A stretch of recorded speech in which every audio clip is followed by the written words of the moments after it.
Dr. Lisa here for another episode of Owning Her Health. I am recording this episode and my dog is being super annoying.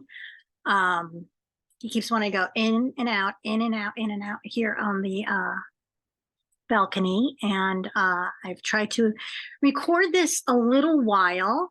I had a lot of resistance recording it. This is the first episode of season 6, can you believe it, of Owning Her Health.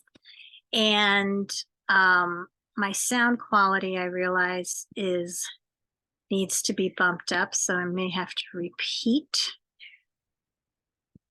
Yeah, my sound was not on. Okay, we're gonna have to edit this. All right. Episode of Owning Her Health. I'm not gonna edit the video, but I will edit the audio. Yeah, that's the kind of things that's been happening, trying to record this. I love this like ethereal sort of look I have. Took me a while. Episode 6 of Owning Her, season 6 of Owning Her Health to start. It was supposed to start the beginning of September. We are now at the end of September. I had a hard summer activating, not in the normal way of like procrastination or not getting stuff done, just like in molasses and resistance and literally being just things not working out technically. Like I could say, oh, it's because we were Mercury retrograde or whatever. I don't think it was that at all. It was that there is a thing of divine timing. I've been called into divine timing so much this past year, particularly in March. Yeah, I'd like to say probably, no, I'm going to say the whole year. I think since I've been when I was on Exuma and working from there with the lovely Kitty Adderley and her practice and her change making over there. And I came back in February and I was getting this sort of just difficulty. I'll say difficulty. And all I can say is the molasses. And the more I was speaking to my clients, the change makers, the ones that are birthing something, the alchemists, the ones that who are the entrepreneurial women who are moving into position, the ones that have been evolving over the past, I'd say, anywhere from 5 to 10 years. The one who have, when they think of themselves in 2013 and who they were and what their thoughts and belief systems were and what were their limitations and where they were going and what they were doing to get there and their strategy versus what actually had to happen to have them on a completely different path or on the same path in a completely different way, repositioned, coming at it from a different angle. I know for me, it's higher limits than ever before. Probably, I'm not going to say I'm limitless. I'd love to say I'm limitless because I've been working so much on boundaries. Because I've been working so much on boundaries that I think I've had to. This is part of my work. And this is what many, many, many visionary, supportive women who were forced into being a controller, who were forced into being a controller either by childhood trauma or just part of their curvy hustle, part of their path into formation, to get them out of their head. Maybe they were too analytical to be visionary. And we need to have visionary people right now. We're alchemizing things. We're not necessarily working on the external accolades and the external drivers that we were taught in that old world perspective. The revolutions do not look the way that they've been given. They are not an external war. They are an inner war. They are a spiritual war. This is something I've been hearing out of the collective. And it's so consistently out of the collective that I've gathered since 2013, which was my breaking point, my breakthrough point in understanding that whatever it was, I didn't know exactly what I was supposed to do. But I knew that it involved other change makers. It involved other people who had gone off like me, went and created their own utopias, were ahead of the game in that sort of stuff. I believe there were other healers.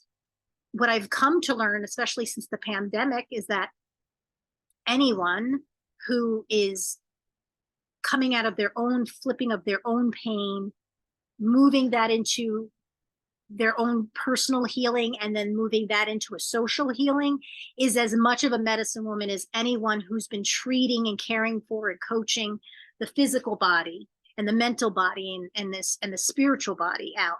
We now need the financial bodies. We now need the dharmic or contributory career worldly. We need the companies that support us. We need the spirituality and the science to meet where it should. And that's at the quantum level. We need quantum leaps. The people that know the quantum leaps were the people whose world I moved into back in the early 2000s.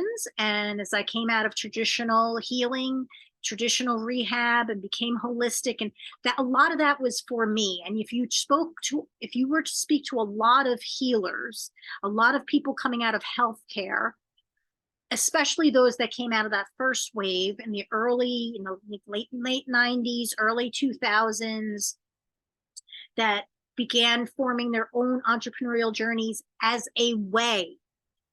the only way at the time to be able to fulfill themselves and then become the leaders of the leaders, the guides of the guides, the teachers of the teachers. The only way that was going to work was if we literally created our own worlds. But then it became very, very clear moving into 2010 and till 2020, that decade, if we were to look back and you were to talk to a lot of other healthcare providers turned more integrative healers during that first period, that first decades of the 20th century and the late 1990s, that they would tell you probably the same thing they've been telling me. I mean, they wouldn't lie, but if you just randomly spoke to somebody I hadn't, who's gone through that journey, they would say, I realized that a lot of that work I did was my childhood trauma, my solution for it as an adult, my way to allow myself to get paid for doing and learning the things I needed. I realized I needed to heal, to be a better person, to self-realize myself. And then I outgrew that system that was breaking. Part of us leaving was the start of that system breaking, because the only people that were left were the martyrs, who were going to still be abused by the people who are corrupt and are in things like healthcare and in things like finance and academics and governance and all of these other institutions that now the first wave of those medicine women and men are coming out of. The pandemic was the only way for them to see the light, to see the disloyalty that was right in front of them, to see the lie, to realize that that system does not have it their back, even though they were building that system. And that's not to say there needs to be anarchy. That's why I said the revolution of now, because of the consciousness level of everyone rising, and because of those first leaders who bucked the academic system and made those independent schools, who bucked the governing systems and made, these kind of utopic social structures, which were more egalitarian, were more in a circular systemic leadership, a variable leadership depending on the needs of the moment, the needs of the times, much like the human body and the earth and Gaia, and the universe, which are two different things, but the container that holds it in the earth and all the other planets and stars and things that have exploded from that supreme consciousness, that seemingly repetitive styling thing that does things in spirals and on certain cycles and rhythms, that became us. that wisdom, that womb wisdom, because you all came out of a womb and we all came out of one womb here on earth. We can date it back to one woman, not one man. Many men with and one woman that feed back to one woman. As amazing as that is, how did that happen, right?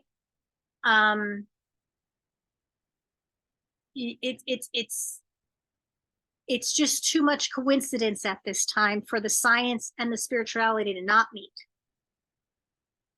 And so whether it was biological warfare or strategized elitism or what, like here's the thing, guys, if it was the elite that is the most corrupt that put on the pandemic, that is proof positive that there is a God, in the way that the Bible says that God will take whatever the enemy puts and will flip it around for its benefit.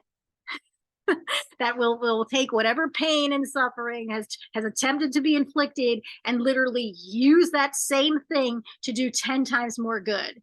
So that's what's coming out of it. And I know that might be hard to hear if you've been economically ill, been physically ill, been mentally ill, been emotionally ill, been relationally ill, and therefore seen the social illnesses and therefore also had your dharma or your life's purpose altered in a way, and then that's made you feel ill. I get that. It's just part of transformation. Transformation means change. Change is painful.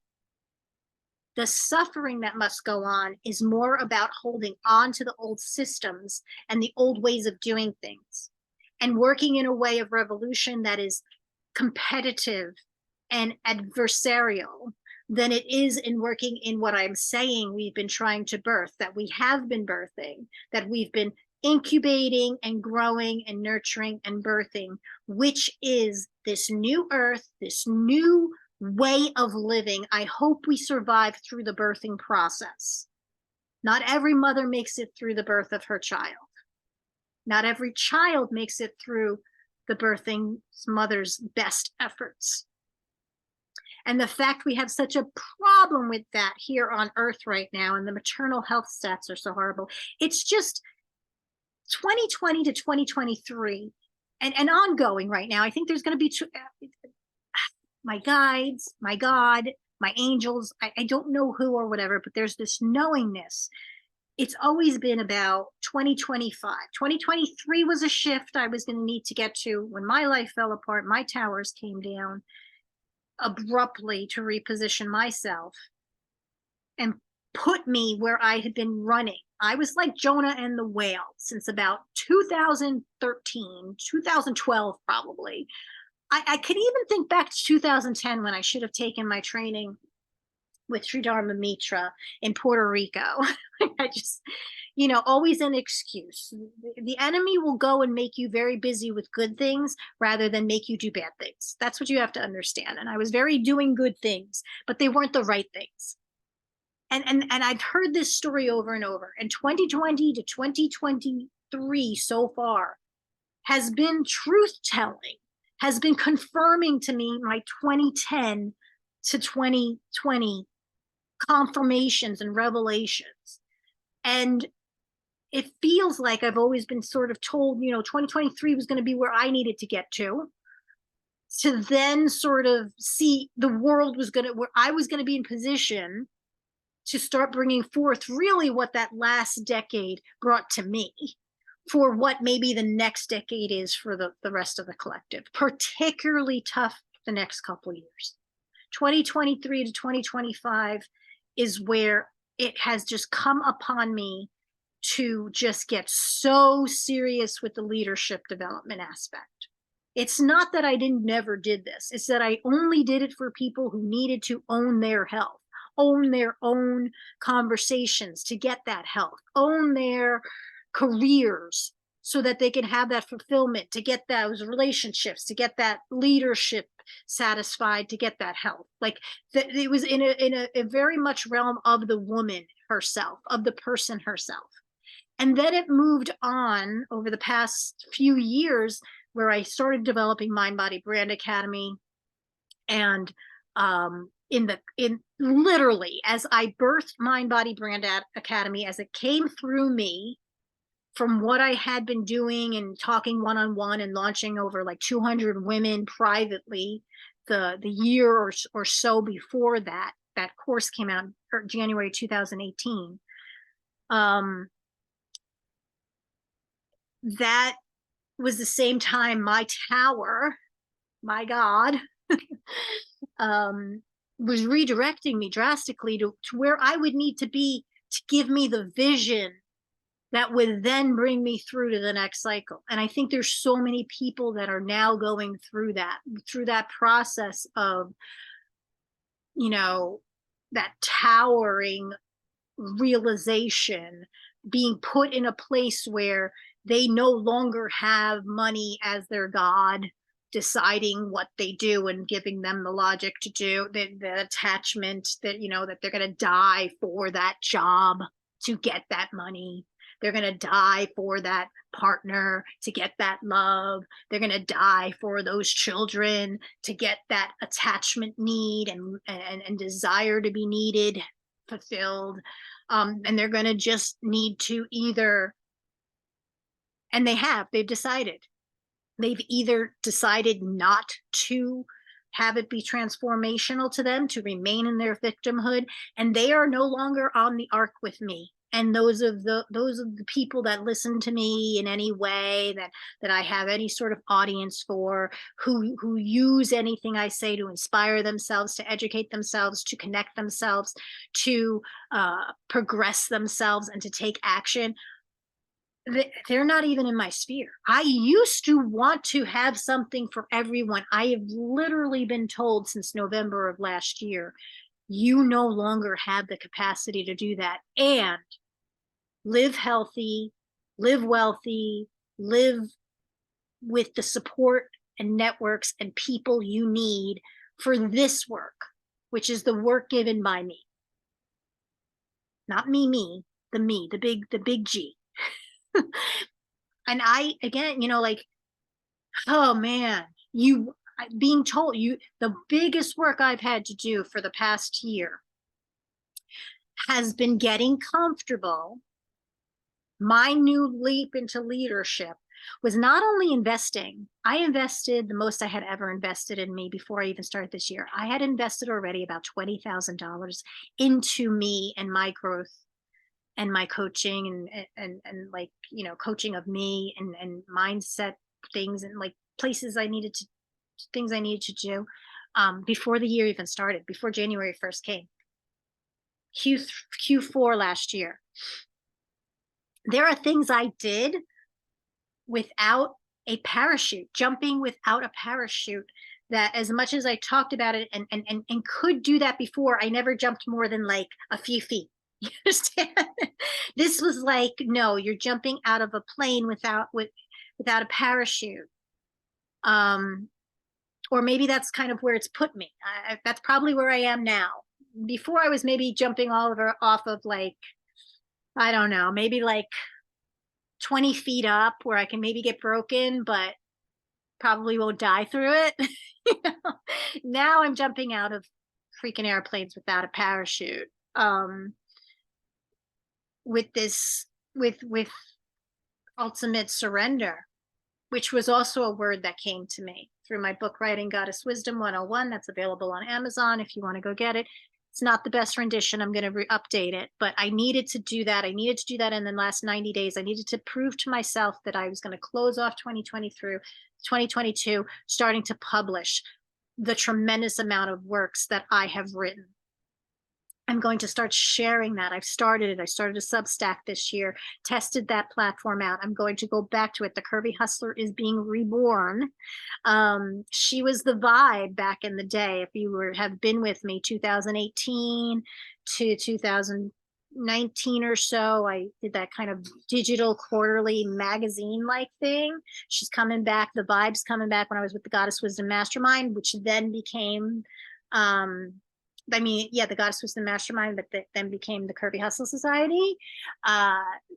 She's coming back as the Curvy Hustler with a private podcast and sponsorship opportunity, because that's another thing. We need to, as leaders of our feminine, divine, being respected, being valued, they get to decide. Everyone else is just like business, okay? The person who's buying things, the buyer gets to decide the value of something. We can't sit around with picket signs and marches and all this stuff, forcing everyone else to buy us the value we feel we are. It is a waste of time.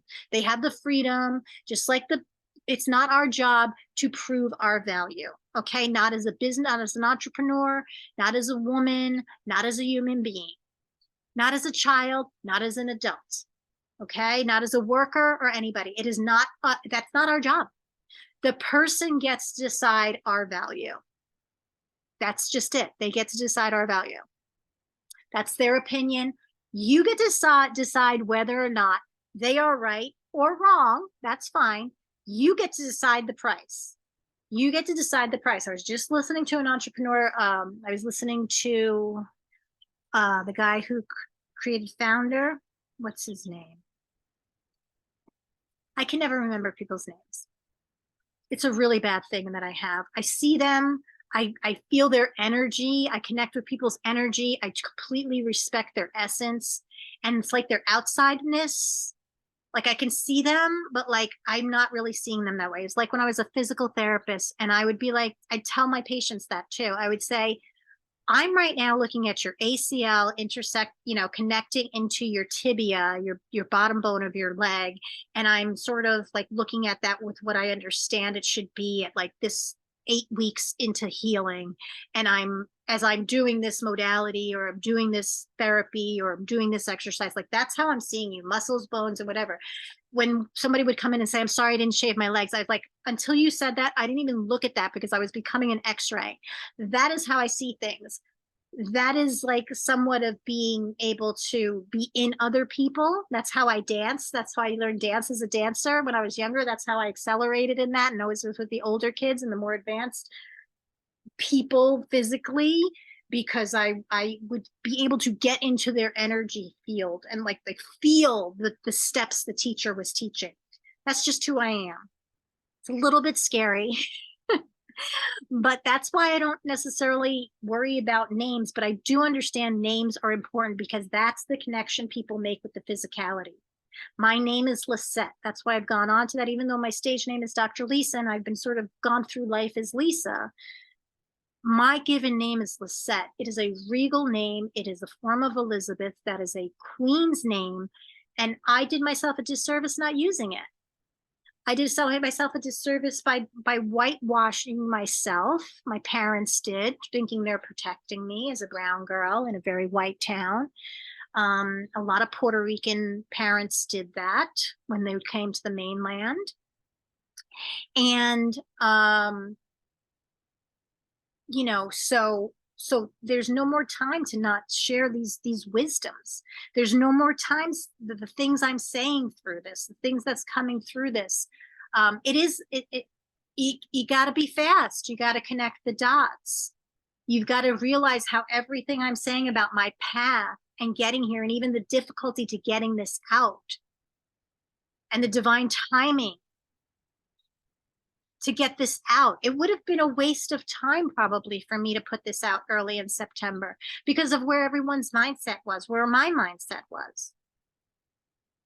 To start the season then, when it wasn't actually the next season, was counterintuitive to how I even work. I was just following again. I was like, oh, school's back. Everybody's into fall mindset. I should start my new year, which always starts in the fall. If you haven't heard me before, that's part of the Curvy Hustle framework. I get women to actually start going on this sort of 360-degree view, 365-day cycles, instead of worrying about 7-day cycles, which your body's not made for anyway. You're on 30-day cycles and seasonal cycles and seasons of life cycles. I live my life this way. My business always started in the fall of me like planning, programming this and this and that. And I'd launch things in the spring because that's how babies are made. Okay. And that was where I was, but the times in life has changed. And that's what God was telling me. That's what That's what my work has to be received. That's why that's why my teacher Sri Dharma was always saying, be receptive. That's why he was my teacher. That's why when he told me to go to Chandra and work on the mother connection that I had to work and heal, she didn't necessarily use that same terminology in that way, because her work with me was owning up to my authority and owning up to my worthiness to be a teacher of teachers and guide of guides and spiritual teacher at that, outside the confines of religion, outside the confines of getting my PhD in theology and all of these other things, through lived experience of womanhood, through the holy trinity of maiden to mother to maiden to mother to now finally maverick, maven maverick. And I had to walk that path. I've been trying to teach that holy trinity of we don't have a holy trinity of the feminine, because we've neglected that whole entire energetic side. This isn't a social construct, okay? This isn't a feminine energy, the holy trinity of the feminine, the whole story behind the mist, apocalyptic type of pastoral, revelatory nature of all the women who were showing and demonstrating more Christ consciousness than a lot of the other men featured with them. all of this hasn't been in all my teachings. Whether you've been with me as the belly guru, whether you've been with me through functional medicine and more integrative physical therapy, whether you've been with me through integrative yoga therapy, whether you've been with me through life coaching and being a professional, ambitious, career loving woman that also wants to be family focused and think of her own energy and all of that, whether you were wherever you were with me, Mind Body Brand Academy, getting your crap together so that you could be the #1 oncology solution where you are in your vicinity, so you could take over the Caribbean conversation on, holistic, traditional, ancestral wisdoms, whether you're in the UK or in Africa, showing the integration literally of the feminine into the masculine through transgender transformation. Like, these have been all of my clients I've launched, going from their small solopreneur ideas into not just income, but into influence. And they went off and made beautiful impacts where they could keep organized and actually do it. But I realized there was a gap for a lot of them, that there was a leadership development gap, because there's a leadership development gap for all women, no matter how many research papers or letters after your name, no matter if you're in business and actually have a good idea and have a sustainable business or not. You are not given the same leadership development. You are not valued the same for your opinions and your style. That your relational intelligence is not recognized, and that has held you back financially, physically, mentally, relationally, spiritually, and ultimately dharmically, your impact into the world. And that's why you see me talking about leadership development more, because I realize, yay, great, everybody's got their little program in their business and their Instagram story, and they're still not stepping up as leaders. They're still not stepping up as leaders. They're putting all their energy into still how their peers think of them and to get money from selling more stuff to their peers. Like, we don't need another stitch of women's health research. If we could just get the women's health research that is valid research into execution with the powers that be, or create the new ecosystem that will allow for that, then we're going to be head and tails over wherever any extra research needs to be. We don't need another PhD in vaginal, spasticity. Like, we don't need that. We don't need any more information on penile enhancement. We don't need any more information on relational, intelligence for getting back out of divorce. We don't need any more trauma research. We really don't. We need to use what we have and actually start applying it. We need to get the people who did not come on the ark with us need to go. They need to go, which means you need to stop supporting their systems so that they either switch their value of you or they suffer the consequences. But what we need is that other ecosystem, that alternative. We need to stop believing the way we've been told that there needs to be this whole big war and revolution to get it done from the outside. And we need to start doing that within. Because if we do that within and harvest our own relational intelligence, harvest our own emotional intelligence, harvest our own, which are not the two same things, harvest our own mental processing, our own mental faculties, understand how everything works, how money works, what money is and is not. Start understanding what this temple is, and you understand your iPhone more than you understand this technology. And what I'm doing when you're listening to me and not watching me on the video is I'm touching my body. You understand your iPhone more than you understand your body. You put your iPhone on a charger more than you put your body. So where does this all bring us with season 6? Season 6 is going to be about a lot about the same thing in terms of the same people, in terms of these women that have flipped their pain into programs and processes and promotions of themselves and products and making a profit, making an enterprise. It's going to be about leadership the way it always is, relationship with ourselves, but it's also going to go into relationship with others a lot more. I'm going to start talking about the things that I work with my individual clients and teams, and they're organizing their teams, those targeted axiological profiles, which is the psychographics, which are so much more important than demographics. When I went into my first business, Belly Guru, I had to have that whole demographic thing for the business plan. How much money do people make? What's their median income? What's their median age? Whatever. It is so convoluted, right? There are 55-year-olds killing it on TikTok and 25-year-olds sitting there doing something else someplace. Like it's so on TikTok too. Like it's so mixed now. We keep talking about intersectionalism, right?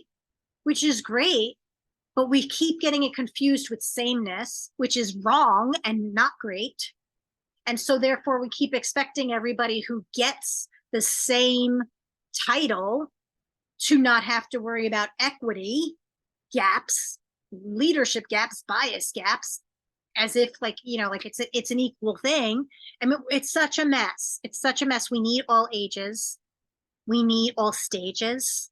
We need a lot of our own leadership gaps to be overcome, because like I said before, many of us ended up in our careers as a response to our childhood trauma and an attempt to heal or at least appease those who were hurting us so we could then heal. Then it was actually because it was us coming out in form. And so therefore it's always going to be very stressful. Your natural style versus one of the other things that my psychographics pull out for people is how much work they really have to do to switch from their natural style to their work style.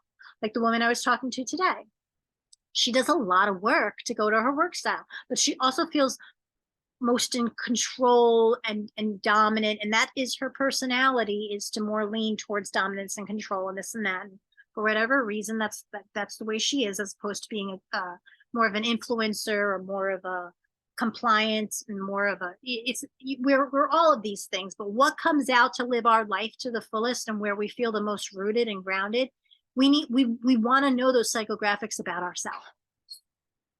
it's of no use to know your strength finders when you don't understand your core drivers beneath you showing up in that strength. Because just because you have potential doesn't mean you're actually living in that potential. That's why I am choosing to work not in the what to do. I will give you that. I'm giving you that now. I've created some tools that are going to give that to you. That's your work to do. If you're going to change, if you're a change maker, if you're somebody that you see there's something more for you, and I'm not saying make a big enterprise, but I'm saying to be enterprising, okay? Then that's your security. That's more security than ever getting a job. Because that person who has employed you does not have you unless they're making themselves sick, which I'm working with those people. Those people that are hiring people to help the employees' finances, but then lets the employee not actually do the job that they were hired to do because they don't do the job well, but they don't want to fire them. Like, that's not being kind. That's being nice, but that's for you. Don't get that wrong. Those are business people that are always suffering, and they're going to end up being sick by the time they retire, and then they're not going to have all their money's going to have to go to their retirement, and they're not going to have any of the fun they thought they were going to have. I'm talking to the people that don't want that to be their version of the future. They do know that they have much more to offer right now, especially compared to the people that did not get on the ark with us. Those people who did not get on the ark with you, you need to let them go. I know some of them are in your family. Believe me, if you've been following me since 2017 or so, you saw me amputate. You saw me amputated. Okay? I'm not saying this is easy. But every day you're supposed to be picking up your cross, if you believe in that, or you're supposed to be doing your mitzvahs. And you're supposed to be owning your health to do that well so that you don't come into power and misuse it. So that you don't get caught up in culture or even the church or the religious organization. If here's what my spiritual guide Dharma was so good at. There wasn't a religious context at all. It's all about spirituality. Well, one thing he would say is, you need to make sure you're grounded enough and you're doing the work on your body, your biochemistry, your mind. Like, that's what all the diet is and all the movement stuff is, and the mind body work and the breathing and all of that stuff. It's to get you so clear of a vessel that you do not bring in the light and then misguide that light based on an impurity or a dent, right? A cut that wasn't quite optimal to show its shine of that diamond. You know what I mean? Like, there's a difference in the skill of those who cut the diamond, right? If you've been cut by people who aren't skilled, it doesn't, your light's not going to be filtered well. And what one thing I loved about yoga is yoga was a way to set the pressures from the inside out to literally cause that remolding so that you could be recut into your brilliance. Okay? But the one thing he would always say to us is, make sure you're doing that work, because you need to know that when it's not about blind faith. It's not about blind faith. The reason that you're asked and called to do the work is because you need to be in position for the responsibilities being given, or the responsibilities will not be given. And if you go by your willpower and create those responsibilities for yourself before you're ready, you're going to misuse that power. And that's going to be a detriment. You're not going to be loving or helping anybody. And if you get lost in that and get so self-centered, then you're going to become part of the problem. And those people who are part of the problem right now, you've got to let them go. They need to live out whatever they're going to live out. If your belief is they're going to hell, you're going to have to let them go to hell. If your belief is they're going to kill themselves, you're going to have to let them kill themselves. I hear you. It is so hard, which is why we need each other and we need community, which is why I need you to be a sponsor of Owning Her Health. I need you to join the Kirby Hustler when I ask you to. I need you to donate when I ask you to. I need you to help me get my books and publications out when I ask you to. I want to be in position that I can then give back to you tenfold. But I'm not going to do this by myself. And I've been laying out the framework and the seeds because, as Dharma would say, I need to be in position that when one of you walked into my room, if I walk into one of your places, if I walk into the guru's chambers and the guru hasn't been doing his or her work, And she is shining a little disturbingly. It seems like being challenged by their demons. Listen, the only perfect soul is the supreme consciousness, or something like Jesus, the Buddha, whatever you believe in. It's not your 3D guide, priest, pastor. They're not perfect. You're all on the same damn road this lifetime. You're working it out. There are some people who get into position and they fall. They fall. You need to be in a place where when you recognize the people you're looking up to, your parents, your authority figures in your life, past mentors, spiritual teachers, whoever, whatever, when they've fallen, you better realize it instead of falling with them.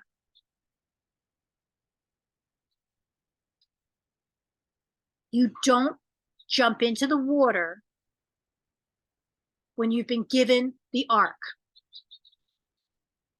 You don't jump into the water to follow them. If they didn't get on the ark, or they didn't make it for you and with you, and now all of a sudden they're telling you to jump off when God gave you, or your spiritual teachers, your guidance, and like you have to do the work to know the difference. That's what we're doing in season 6. We're doing the work. We're not here for entertainment. We're here to connect you to resources. There's going to be a lot more options for downloads from certain episodes for you to go over to the show notes. There's going to be invitations. There's going to be some advertisements. Okay. I'm going to start monetizing this podcast. Not because I want to go on my yacht and take an Instagram picture and show you my good life. It's because I need this to start sustaining itself so I can get the right production people in to do the work, so I can do the bigger work that I need to do. So that I can travel to all of you wonderful people that I set up into your leadership with you, and then go do the next level stuff where I literally come in and do it with you. I'm not going to let you fail. If you sign up with me, I'm not going to let you fail. That doesn't say you're not going to fail yourself, but I'm not going to let you fail. And I want to be able to give every opportunity. That means I'm going to have much more travel, which means I'm not going to be able to take on maybe as many people or manage things. And, like that's what happened. I couldn't teach yoga classes anymore, a regular yoga class. I could teach a yoga class to my private clients. I could put things together in a private program. But once I started being available to doing certain things, and definitely over the pandemic, when I kind of let everything go and let myself live as that monk, what was inside me for a little while, probably from a past life experience that I wanted to kind of regain back. Like I couldn't I didn't know where I was going to be on Tuesday, Thursdays at 5 o'clock to teach that class. I couldn't commit to that. It's not about right or wrong. It's about, you need to have a curvy hustle like that. You need to have something that you could literally move around with where you're being curved. That's security. It's not that I'm ignoring what's going on out there, but I don't really care. I don't really care, like in the terms of like, oh my God, what's going to happen to me and this vision. Like my vision's bigger than ever before, but if I would be listening to the turbulence in my lifetime, nothing's been this crazy on so many fronts, with the amount of responsibility I have as an adult with 2 kids in their early 20s. And niece and nephews now, and like all these other things, divorced, 51, I'm in my 50s now, I'm 51. Like some other people would say, oh my God, what are you gonna do? And I'm like, what are you talking about?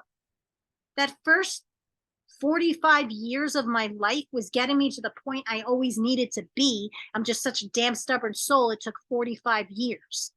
Like there's no difference in what's going on here. If anything, things are working through me and for me more than ever in my mentality. Like I connect the dots so much better than I did as a kid. As a kid, I just turned angry. I'm not angry. I still get frustrated, but I'm not angry. And if you talk to me and if you've worked with me and if you know what's going on with me more, you'd be like, why aren't you angry more? I get those moments because I'm doing the work, doing it at a cellular level. No women have been given this.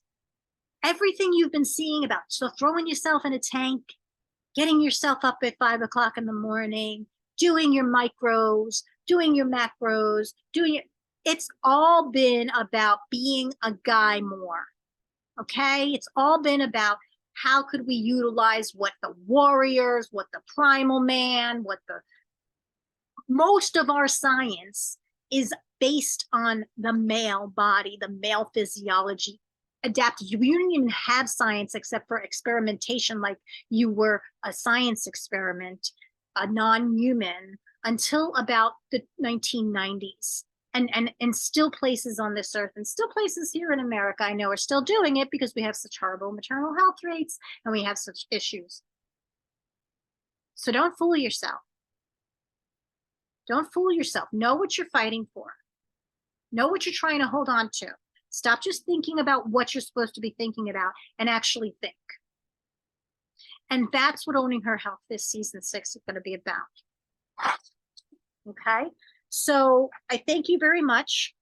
We're also going to go to these shows. I know that, you know, you don't have the time, but I also see people sit on Joe Rogan's podcast, many of them men, for 3 hours listening. They listen to the 3-hour podcast. They go back to it on and off. Sometimes it's not straight, but they seem to find, and these are executive people.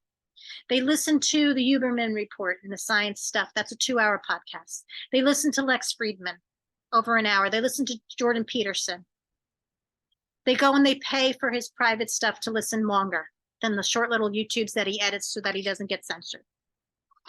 So I want to know why more women are keeping confined to that short kind of 30-minute the most kind of thing. And it's because you've been told nobody's going to listen to you. You've been told to stay small. So I'm going to challenge that. I'm going to start having longer form shows and feature them on my YouTube. I'm going to use that damn thing that I've had. I opened that in 2013. That's another thing that's coming this full cycle over a decade. I never could get that thing going. And now I'm like, oh my God, I have to, because I was never thinking long format.